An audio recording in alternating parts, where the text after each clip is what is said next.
The psychological horror movie, The Others, is engrossing, expertly made, and excels at building discomfort and tension. Audiences are kept on the edge of their seats the entire time as director Alejandro Amenábar deftly spins a frightening thriller that blurs the borders between the normal and otherworldly. The film's evocative cinematography and art direction are among its most notable features. The dark, deserted mansion takes on a life of its own, becoming a shelter and a jail for the characters. Brilliant use of light and dark contrasts is made to evoke a spooky atmosphere that supports the film's themes. The gloomy color scheme and gothic design elements heighten the ominous atmosphere and add to the general sense of dread. As the devout and troubled mother Grace Stewart, Nicole Kidman gives an enthralling performance. Grace is portrayed by Kidman in such a way that her spiral into paranoia and desperation is skillfully conveyed, giving Grace a likable but complex protagonist. Grace Stewart wakes up from a nightmare in 1945, just as World War II is coming to an end. She resides in Jersey, a Channel island that was formerly held by the Germans, in a secluded country villa. She is with her two small children, Anna and Nicholas, who both exhibit photosensitivity due to an unidentified condition. Edmund Tuttle, a gardener, Mrs. Bertha Mills, a housekeeper, and Lydia, a mute girl, are the three new servants that Grace recruits.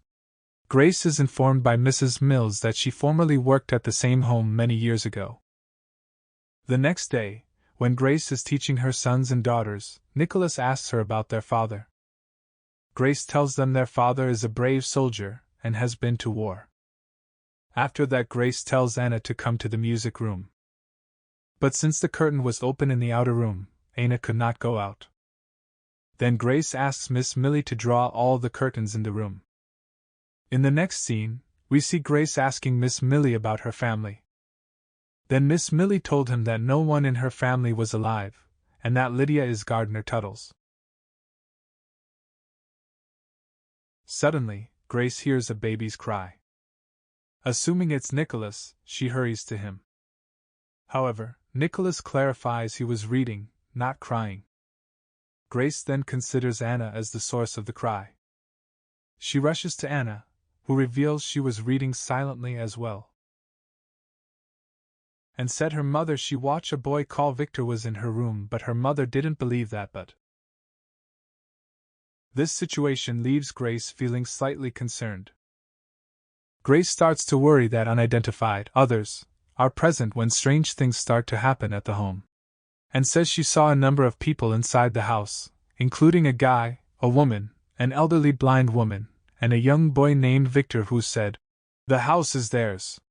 Grace requests that the house be examined after she overhears footsteps and unidentified voices. Then, she comes across a 19th century photo album that has images of dead people. When Grace inquires about Mrs. Mills' prior experiences in the home, Mrs. Mills recalls how many people departed because of a tuberculosis outbreak in 1891. Grace begins to believe that the house is haunted after she sees a piano playing by itself in the middle of the night. To get the house blessed, she dashes outdoors in search of the local priest. Grace asks Tuttle to investigate a local cemetery to determine if a family has been interred there that includes a young child named Victor before she departs. Tuttle discovers the cemetery, but Mrs. Mills orders him to cover the gravestones with leaves and tells him that Grace will eventually discover the causes of the mysterious incidents. Grace encounters her husband Charles outside after initially believing he had perished in battle. After being away for a while, Charles welcomes his kids back but acts distantly while he is there. Later, after leaving her daughter, and to play in a spare room, Grace checks in on her.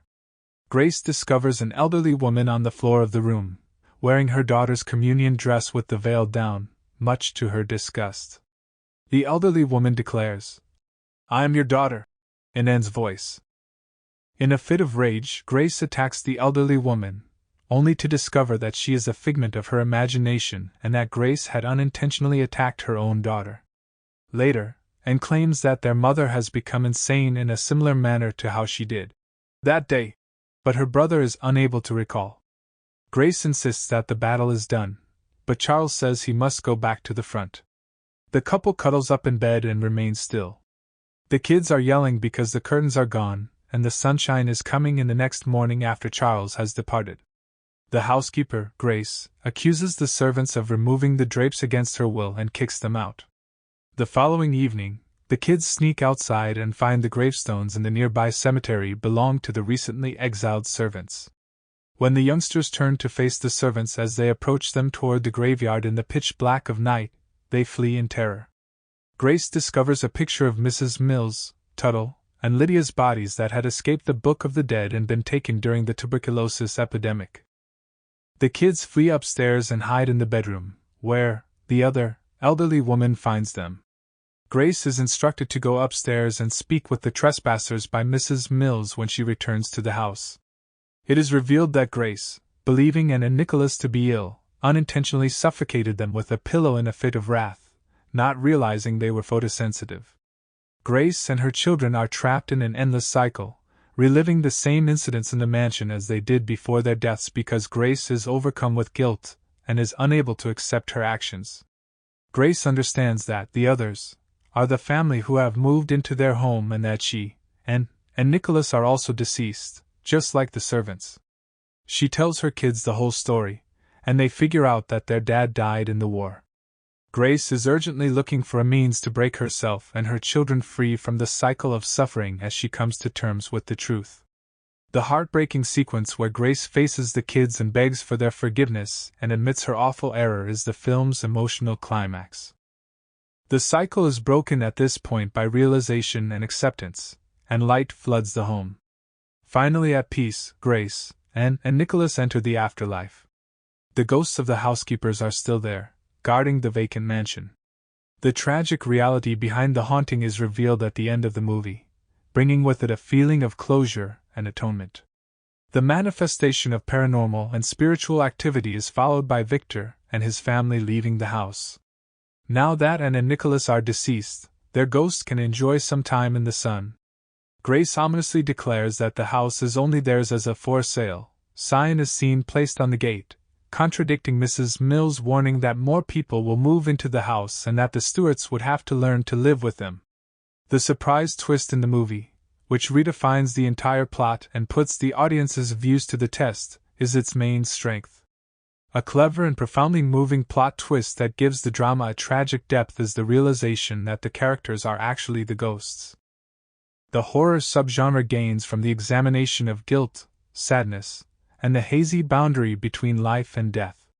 The disturbing and psychologically complex horror film, The Others, is distinguished by its ambient storytelling, superb acting, and unforgettable twist. The darker sides of the human psyche are expertly explored, making viewers uneasy and reflective. Discussions over the movie's themes and intricate plot continue long after the final credits have rolled. Ladies and gentlemen, thank you so much for watching our video. We hope you enjoyed the content and found it valuable. If you did, we kindly ask you to consider subscribing to our channel. By subscribing, you'll become part of our community, gaining access to more exciting videos, informative content, and engaging discussions. It's the best way to stay updated with all our latest releases and be the first to know when we publish something new. Subscribing to our channel is absolutely free, and it helps us tremendously in reaching a wider audience and producing even better content for you. Plus, it shows us that you appreciate what we do, and that means the world to us. So, if you haven't already, please take a moment to click that subscribe button below the video. And while you're at it, don't forget to hit the notification bell to receive alerts whenever we upload fresh content.